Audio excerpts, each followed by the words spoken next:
الحمد لله نحمده ونستعينه ونستغفره ونؤمن به ونتوكل عليه ونعوذ بالله من شرور أنفسنا ومن سيئات أعمالنا من يهده الله فلا مضل له ومن يضلله فلا هادي له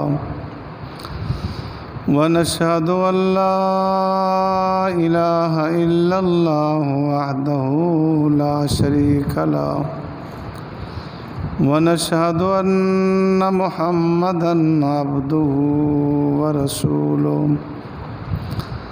أما بعد فأعوذ بالله من الشيطان الرجيم بسم الله الرحمن الرحيم تلك الجنة التي أورثتموها بما كنتم تعملون لكم فيها فاكهة كثيرة منها تأكلون صدق الله العظيم وصدق رسوله النبي الكريم ونحن على ذلك لمن الشاهدين والشاكرين والحمد لله رب العالمين۔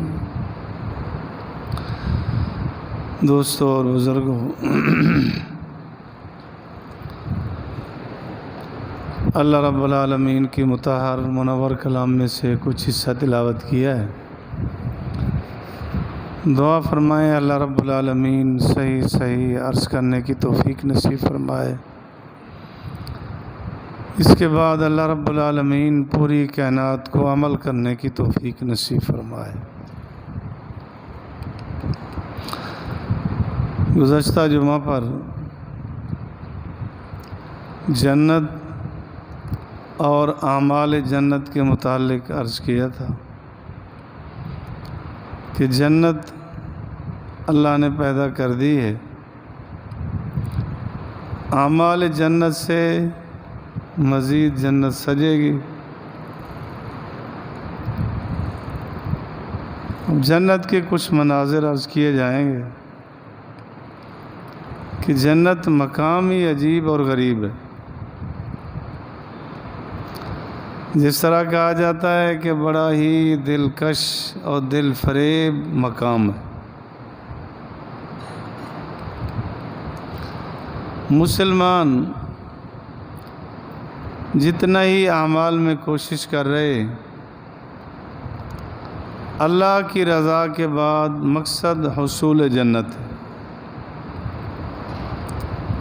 جنت حاصل ہو جائے، کس طرح حاصل ہو جاتی ہے؟ ہو سکتی ہے اسی میں لگے۔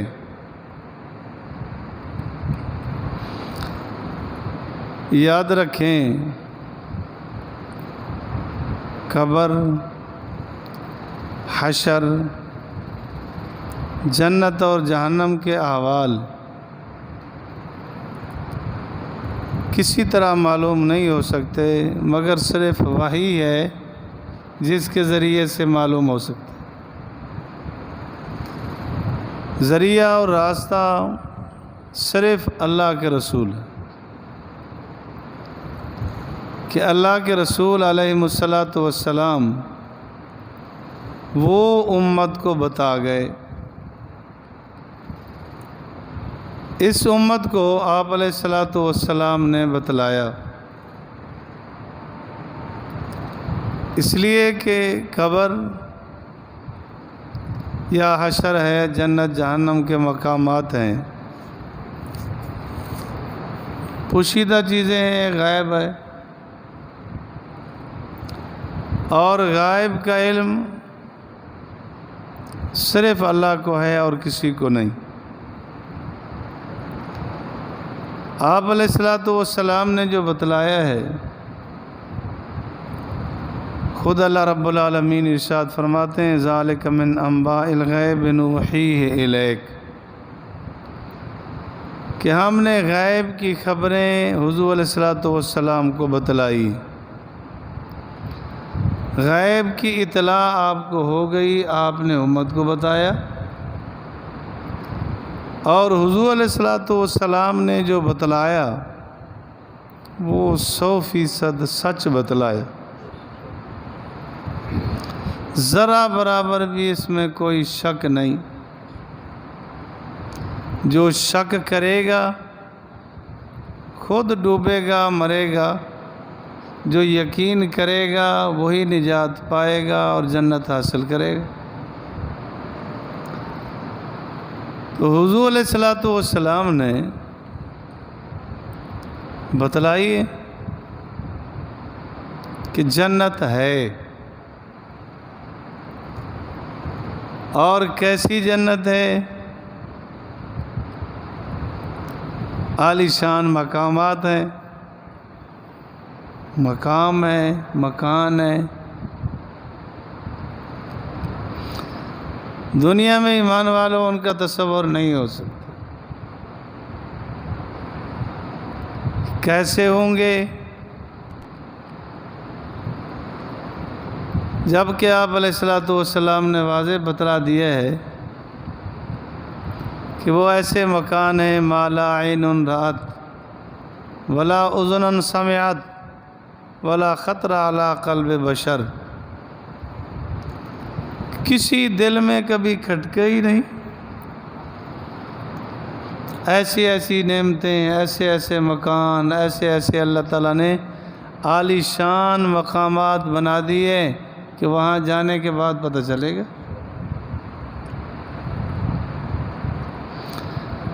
حضور علیہ الصلوۃ والسلام نے فرمایا کہ مکان جو جنتی کو دیا جائے گا، ایک اینٹ سونے کی ہوگی، ایک چاندی کی ہوگی۔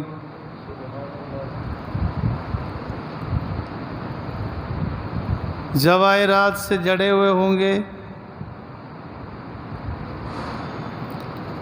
اور وہاں کسی قسم کا کوئی خدشہ پریشانی تو ہے ہی نہیں کہ کوئی خراب ہوں گے، کوئی ٹوٹیں گے، پھٹیں گے، ایسا تو کوئی تصور ہی نہیں۔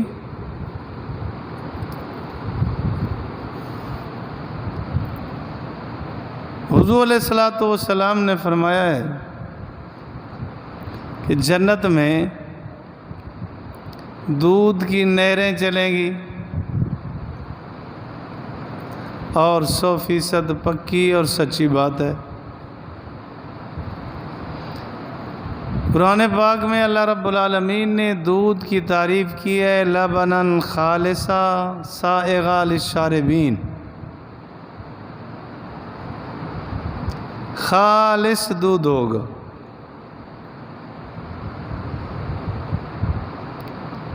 پینے والوں کے لیے بڑا ہی مزیدار ہوگا، بڑا ہی مزیدار ہوگا۔ اب کیسے تصور کر سکتے ہیں کہ جیسے یہاں ہمیں دودھ ملتا ہے ایسا ہی ہوگا؟ اس کے باوجود کہ اللہ رب العالمین نے گارنٹی دی ہے کہ دودھ جانور سے جب تمہیں حاصل ہوگا خالص ہوگا۔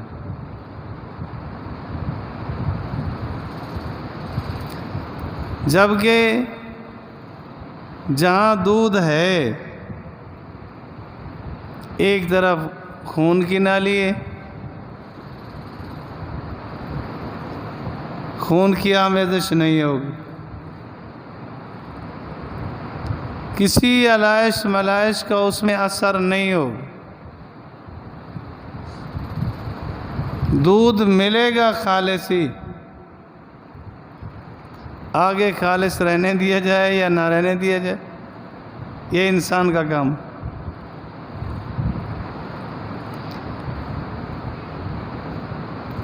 شہد کی نہریں چلیں گی،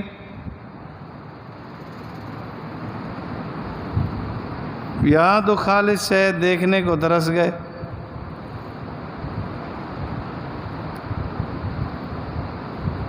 خالص لکھ دیا جاتا ہے، بتا دیا جاتا ہے، بعد میں حقائق کھلتے ہیں کہ یہ تو گڑ سے بنایا گیا تھا، کچھ چینی سے بنایا گیا تھا، فلاں سے بنایا گیا تھا۔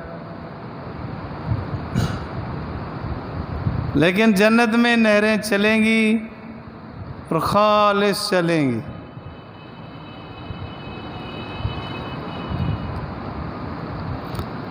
اور یہاں تو زیادہ پیا بھی نہیں جا سکتا، پئیں گے تو کہتے ہیں جی گرم ہے، مشکلات کا سامنا ہے۔ وہاں یہ بات بھی نہیں ہوگی،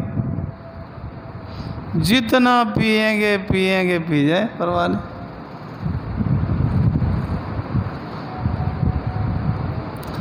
ایک لطیفہ ذہن میں آیا، ایک بخیل آدمی تھا، شہد کے ساتھ کھانا کھا رہا تھا۔ ایک آدمی کو دیکھا کہ آ رہا ہے، خیال آیا کہ وہ آئے گا، اب میں صلح نہ کروں تو یہ بھی بڑی عجیب بات ہے، صلح کروں تو پتہ نہیں وہ کھا لے، کیا کروں۔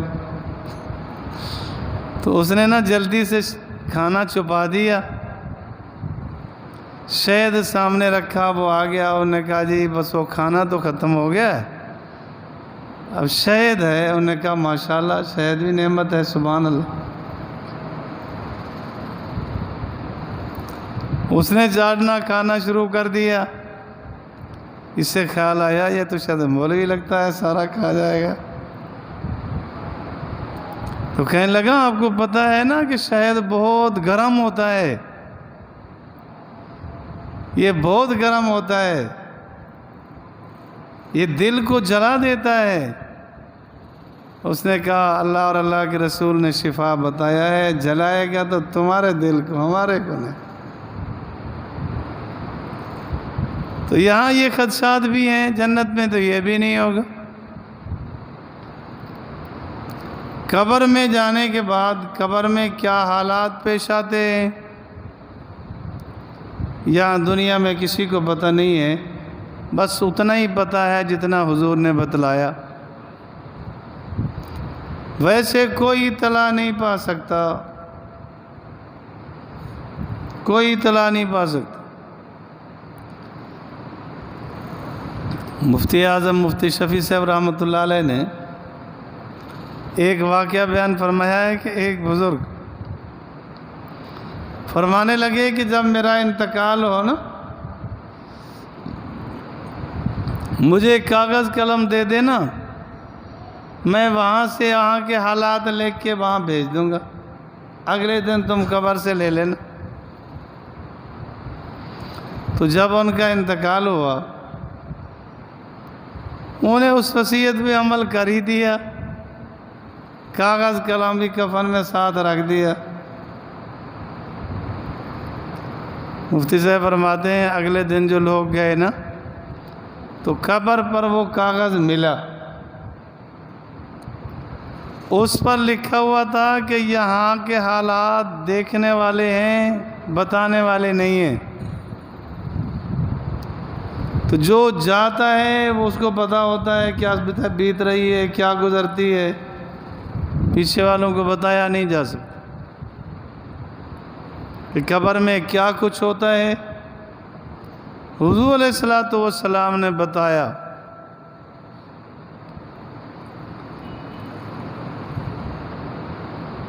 القبر روضۃ من ریاض الجنہ، کہ قبر جنت کے باغوں میں سے ایک باغ ہے، یا جہنم کے گڑھوں میں سے ایک گڑھا ہے۔ القبر روضۃ من ریاض الجنہ او حفرۃ من حفرۃ النیران۔ اب جانے کے بعد پتہ چلے گا کہ کس کے لیے جنت باغ جنت بن گئی، کس کے لیے قبر جہنم کا گڑھا بن گئی۔ آپ علیہ الصلوۃ والسلام نے ہی بتلایا کہ جب مرنے والے کو مرنے کے بعد قبر میں رکھ دیا جاتا ہے، اگر اچھا آدمی ہوتا ہے تو قبر کہتی ہے جتنا لوگ زمین پہ چلتے تھے سب سے تو مجھے عزیز لگتا تھا، آج آ گیا ہے تو میرا سلوک دیکھے گا،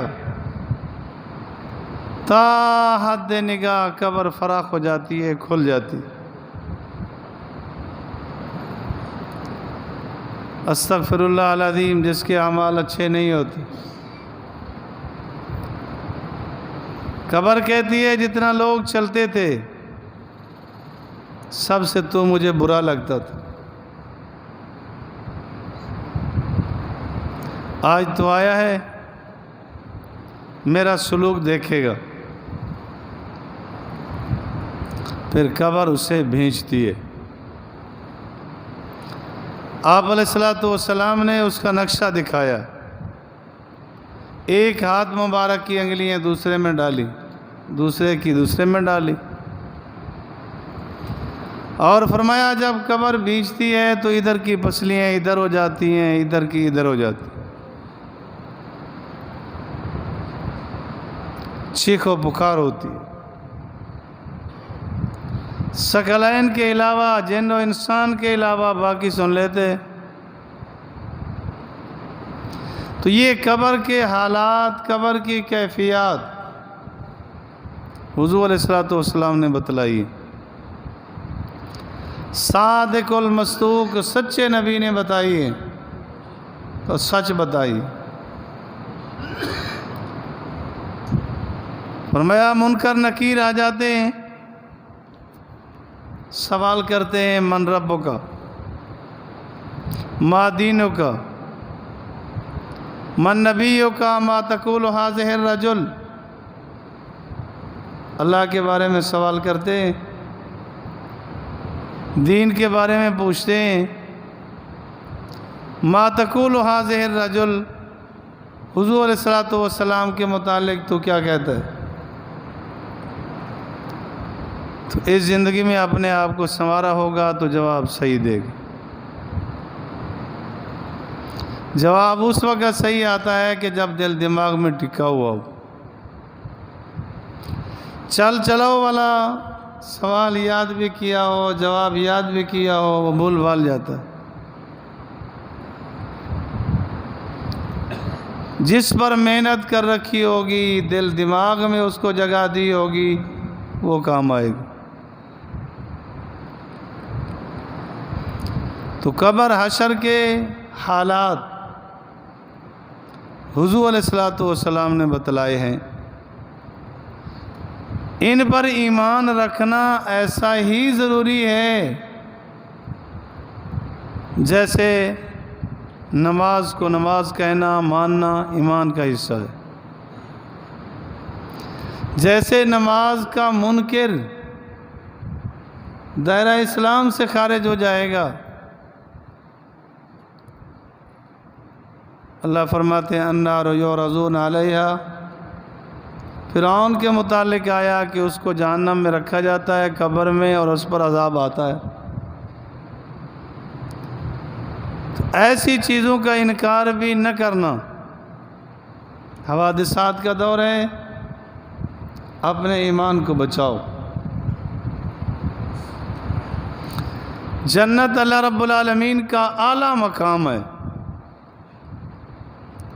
اللہ رب العالمین اپنے محبوب اور پسندیدہ فرما بردار تابعدار لوگوں کو وہاں ٹھکائیں گے۔ حدیث پاک میں آتا ہے کہ ایک آدمی آئے گا، اللہ رب العالمین فرمائیں گے دنیا میں کسی بڑے سے بڑے بادشاہ کا تصور کر، ایک دوسرا تیسرا، روایات میں ہے کہ 4 روایات میں ہے 10 بڑی بادشاہوں کا تذکرہ کر کے سوچ کے وہ کہے گا فلاں فلاں۔ اللہ رب العالمین فرمائیں گے میں اس سے بڑھا چڑھا کر تمہیں دوں گا، ملے گی۔ ایک حدیث پاک میں آتا ہے کہ اللہ رب العالمین فرمائیں گے پورے پوری کرۂ ارض کے برابر، اس سے بڑھ کر کئی گنا زیادہ وہ تمہیں جنت دی جائے گی۔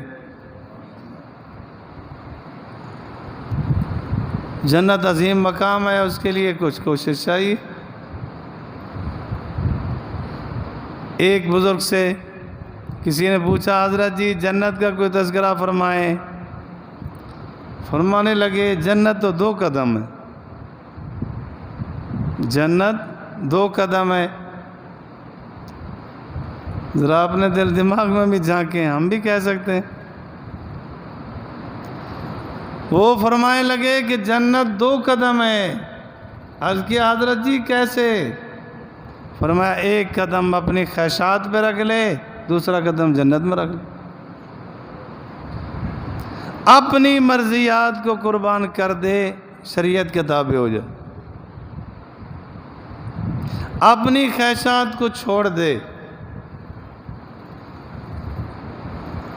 نبی کا تابع دار ہو جائے، بس جنت ہی جنت ہے۔ دنیا میں جنت کا سما دیکھے گا اور اپنی خواہشات نہیں، شریعت کی مرضیات پر آ جائے۔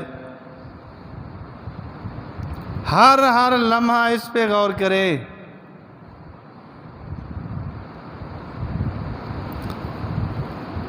تھوڑی سی مشکلات کاٹنی ہوگی۔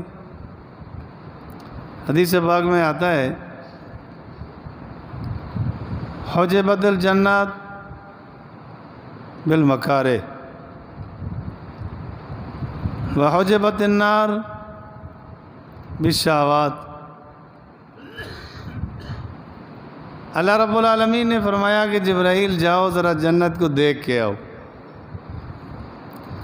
جنت کو دیکھ کے آئے، عرض کیا یا اللہ کوئی بھی پیچھے نہیں رہے گا، سارے جنت میں جائیں گے۔ حدیث پاک میں ہے کہ ایک عرصے کے بعد اللہ نے فرمایا جاؤ ذرا دیکھو۔ جب گئے، عرض کیا یا اللہ یہ تو کوئی قسمت والا پہنچے گا کہ جنت کا جو باڑ لگایا گیا، اردا گرد لگایا گیا، وہ سارے مشکلات ہیں۔ ہے تو یہی کہ ادھر دیکھ رہا ہے کہ لاکھوں روپے نظر آ رہے ہیں، لیکن ادھر ہے کہ دیکھو حرام ہے، خیال کرنا۔ مشکل تو ہے۔ آتے ہیں علماء سے پوچھنے کے لیے، ان کی کوشش یہ ہوتی ہے کہ کسی طرح مولوی جائز کہہ دے، بس۔ قسمت والا کوئی آتا ہے اس نظریے سے کہ میں پوچھوں، جو شریعت کہتی ہے میں چلوں۔ وہ آتا ہے اس نظریے سے ہے کہ میری کوشش ہے کہ مولوی مان جائے، بس ٹھیک ہے۔ ایک مولوی نے کہہ دیا کبھی کسی مسئلے پر، اس کے مقابلے میں 18 علماء کہہ رہے ہیں حرام ہے، حرام ہے، حرام ہے۔ کہتے نہیں ایک نے کہا تھا۔ جب پتہ بھی ہے کہ کسی چیز میں ذرا برابر شک پڑ جائے، اس کو چھوڑ دو۔ دع ما یریبک الی ما لا یریبک، مشکوک چیز کو چھوڑ دو۔ لیکن نہیں، وہ لگا تو اپنی خواہشات کو چھوڑ کر پھر آگے جنت ملے گی۔ جو باڑ لگا دیا گیا وہ سارے خلاف شرع چیزیں دائیں بائیں۔ زُیِّنَ لِلنَّاسِ حُبُّ الشہوات، شہوات لگی ہوئی ہیں۔ شادی کا موقع آیا، ادھر تقاضا ہے اللہ اور اللہ کے رسول کا کہ شادی ایسی ہونی چاہیے۔ آگے والا جوان کہتا ہے کہ جی کی کریے، برادری بھی ہے، خاندان بھی ہے، وہ اتنا کہیں دے۔ سب سے زیادہ تو جس کی ایسے موقع پہ حکومت چلتی ہے وہ اس کی بیوی ہوتی ہے۔ نہیں اس طرح ہونا چاہیے، روز روز شادی کریں گے کیا؟ مطلب یہ ہے کہ روز روز کون گناہ کرے گا، ایک دم کر لو۔ بدعات، رسومات، واہیات پہ اس کو لے آئی، سارے ہندو کی رسمیں کرا کے آخر میں سر باندھ کے بیٹھی ہے، بڑا مشکل پیش آیا۔ یاد رکھو ایمان والو، جب تک ہم نے شریعت کی تابع داری نہیں کرنی مشکلات میں رہیں گے۔ شادی نہیں ہوتی، وہ شادی کا معنی خوشی کا ہوتا ہے، شادی کے اگلے دن دیکھیں کیا ہوتا ہے۔ جتنا رسومات خلاف شرع کرے گا اگلے دن روتا نظر آئے گا۔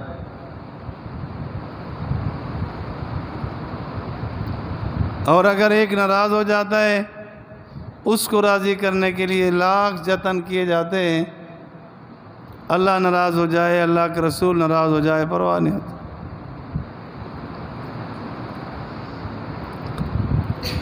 اللہ رب العالمین نے فرمایا جبرائیل ذرا جہنم کو دیکھو۔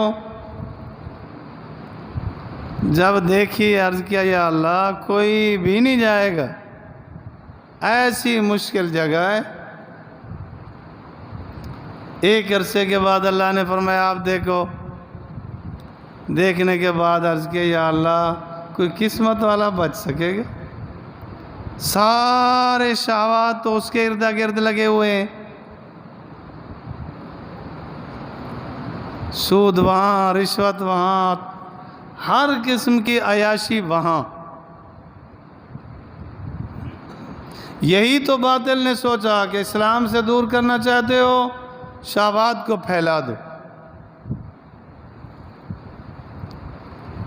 خلاف شرع چیزوں کو عام کر دو، اس میں مبتلا ہو جائیں گے، بس خود بخود دین سے دور ہو جائیں گے۔ آج کل ہمارا نوجوان جتنا دیر موبائل دیکھتا ہے، کیا اتنا دیر خالی پڑھنا نہیں، خالی قرآن کی زیارت بھی کرتا ہے؟ بالکل نہیں۔ بارہ دیکھا گیا، ابھی السلام علیکم ورحمۃ اللہ، السلام علیکم ورحمۃ اللہ، نماز کا فرض، سلام پھیرا، فوراً نکالا اور فوراً شروع ہو گئے۔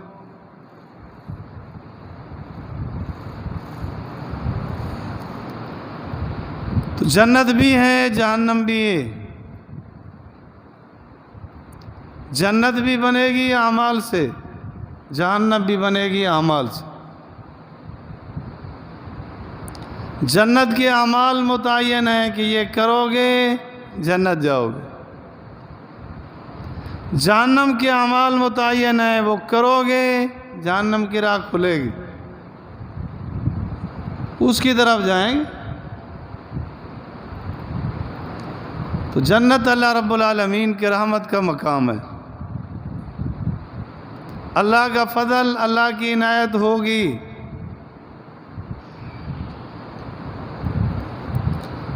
حدیث پاک میں آتا ہے ایک آدمی جہنم میں جھلس رہا ہوگا، شرط کلمہ پڑھا ہوگا، بد اعمالیوں کی وجہ سے جہنم میں، عرض کرے گا یا اللہ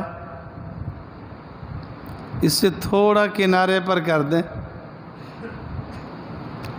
اللہ رب العالمین جہنم سے نکال کے کنارے پہ کر دے گا، اس سے مزید تو نہیں کہے گا نہیں یا اللہ میں آگے نہیں، بس اتنا۔ وہاں آئے گا، عرض کرے گا یا اللہ یہاں سے ابھی جہنم کی تپش پریشان تو کر رہی ہے، تھوڑا سا آگے جنت کے قریب کر دے۔ اللہ فرمائے کہ تو نے کہا تھا میں آگے نہیں کہوں گا، یا اللہ مہربانی کا۔ تو اللہ رب العالمین اس کو تھوڑا اور آگے کر دیں گے، عرض کرے گا یا اللہ جنت کے دروازے تک سے۔ اللہ فرمائے کہ آگے تو نہیں کہے گا، جی نہیں کہوں۔ انسان ہے تو لالچی، لیکن جنت کی لالچ ہو تو سبحان اللہ۔ دروازے تک جائے گا، کچھ دیر بعد کہے گا یا اللہ تھوڑا سا آگے بھیج دے۔ تو اللہ رب العالمین پر اس کو داخل کر دیں گے۔ تو یہاں پر علیہ الصلوۃ والسلام نے مسکرایا، اور تمام محدثین جب یہ حدیث بیان کرتے ہیں مسکراتے ہیں۔ یہ سلسلۃ الضحک کے نام سے۔ تو آپ علیہ الصلوۃ والسلام نے فرمایا اللہ کی عنایت دیکھیں، اللہ کی شفقت دیکھیں۔ تو اللہ رب العالمین نے جہنم سے نکال کے جنت میں بھیج دیا۔ تو اگر اسی طرح کی لالچ پیدا ہو جائے، ایک سے ایک نیکی، ایک سے ایک نیکی، تو ہم جنت کے قریب ہوتے جائیں گے۔ حدیث پاک میں آتا ہے، حضرت سعید ابن مسیب بہت بڑے تابعی ہیں، فرماتے ہیں میں جناب ابو ہریرہ رضی اللہ تعالیٰ عنہ کے ساتھ بازار میں گیا۔ ہر وقت جس کے ذہن میں نا کوئی دھن ہوتی ہے وہ پھیر گھیر کے بات وہیں پہنچا دیتے ہیں۔ بازار میں گئے، کوئی چیز خریدی، خریدنے کے بعد جب واپس آنے لگے تو جناب ابو ہریرہ رضی اللہ تعالیٰ نے فرمایا سعید، مجھے حضور نے فرمایا تھا کہ جنت میں بھی بازار لگے گا۔ عرض کی حضرت جی وہاں خرید فروخت کی ضرورت تو خیر نہیں پڑے گی، کوئی پیسے ہوں، کوئی چیز خریدی جاتی ہے تو وہاں کیا ضرورت ہوگی؟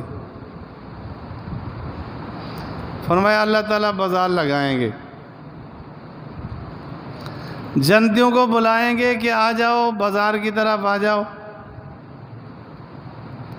تو جب وہ بازار لگے گا، ایک سے ایک نعمت کو دیکھتے دیکھتے دیکھتے حیران رہ جائیں گے کہ یہ نعمت بڑی ہے، یہ نعمت بڑی ہے۔ تو جس چیز کی چاہت ہوگی مل جائے گی کہ لے جاؤ جی۔ اور وہاں فرمایا کھڑے ہوں گے تو بادل کی کیفیت ہو جائے گی، پھر ایک بارش برسے گی جس سے مشک اور گلاب اور حسن اللہ رب العالمین سارے جنتیوں کا بڑھا دیں گے۔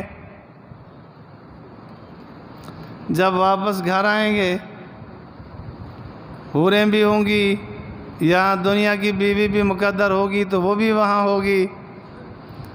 وہ کہیں گی بڑا عجیب حسن لے کے آئے، تو وہ ہوا جو چلی ادھر بھی پہنچی، وہ کہیں گے حسن تو تمہارا بھی بڑھ گیا۔ ایک تو یہ کیفیات ہوں گی جنت میں، دوسرا جنت میں کوئی تکلیف نہیں ہوگی۔ دنیا میں تکلیفیں بھی ہیں، بلکہ ہر آدمی کو مختلف عنوانات سے تکلیف اور پریشانیاں ہیں۔ کسی کو کوئی پریشانی ہے، کسی کو کوئی پریشانی۔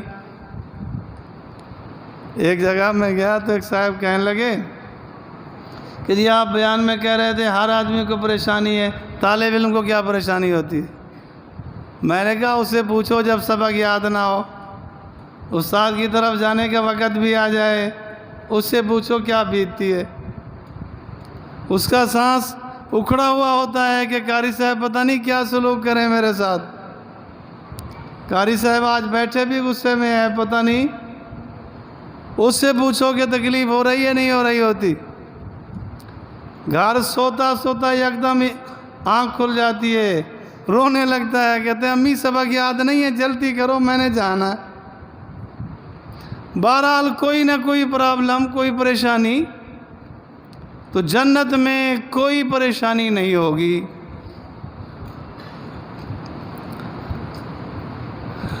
حدیث پاک میں آتا ہے کہ اللہ رب العالمین اعلان فرمائیں گے کہ جنتی ساروں کو بلا لو،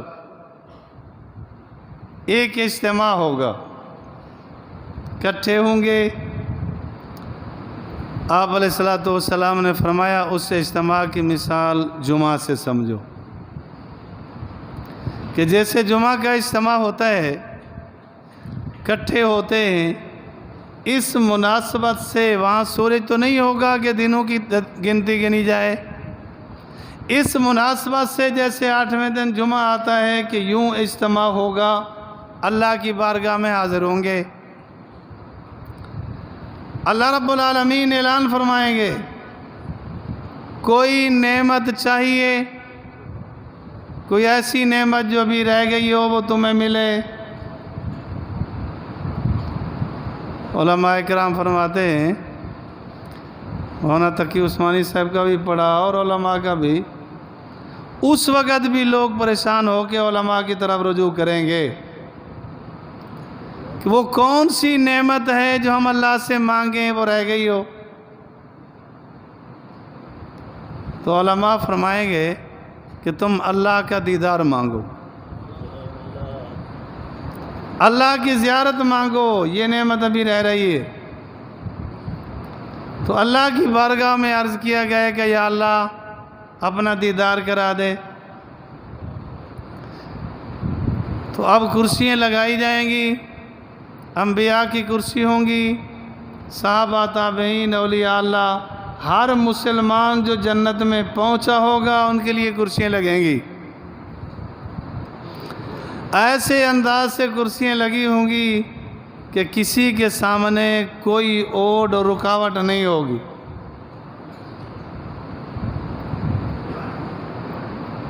قاری طیب صاحب رحمۃ اللہ علیہ نے لکھا ہے، فرماتے ہیں جو آدمی جمعہ کے دن آتا ہے اور جمعہ خطبے کے دوران جتنا زیادہ امام کے قریب ہوگا اتنا کل قیامت کے دن اللہ کے قریب بیٹھے گا۔ اور آگے انہوں نے یہ بھی رائے دی ہے کہ جس وقت خطبہ ہو رہا ہو گائے گائے کثرت سے خطبے پڑھنے والے کی چہرے کی طرف دیکھتے رہیں گے تو زیادہ اللہ کی زیارت نصیب ہوگی۔ تو وہاں اللہ رب العالمین اپنی شان کے مطابق زیارت کروائیں گے۔ یہاں دنیا میں تو موسیٰ کلیم جیسا اولوالعزم پیغمبر بھی نہ دیکھ سکا، جنت میں ہر مسلمان جنت میں جانے والا اللہ کی زیارت کرے گا۔ حضور علیہ الصلوۃ والسلام نے سمجھایا کہ جیسے 14ویں رات کے چاند کو تم دیکھتے ہو اسی طرح کل قیامت کے دن اللہ کو دیکھو گے۔ تو اللہ مقدر کر دے جنت نصیب ہو تو سارے جنتی کہیں گے جنت کی تمام نعمتوں سے بڑھ کر نعمت ہے یہ۔ اور ایک اور اعلان ہوگا، اللہ رب العالمین فرمائیں گے جنتیوں آج کے بعد میں کبھی کسی پہ ناراض نہیں ہوں گا۔ یہ دو نعمتیں جنت کی تمام نعمتوں سے بڑھ کر ہوں گی، اللہ کا دیدار اور اللہ کی رضا۔ جس کو نصیب ہو گئی وہ مقدر والا ہے۔ تو جنت اعلیٰ مقام ہے اور جنت کے لیے تیاری تو چاہیے۔ جنت کے عجیب مناظر ہیں، وہاں کیا کیا ملے گا علماء سے آپ سنتے رہیں گے۔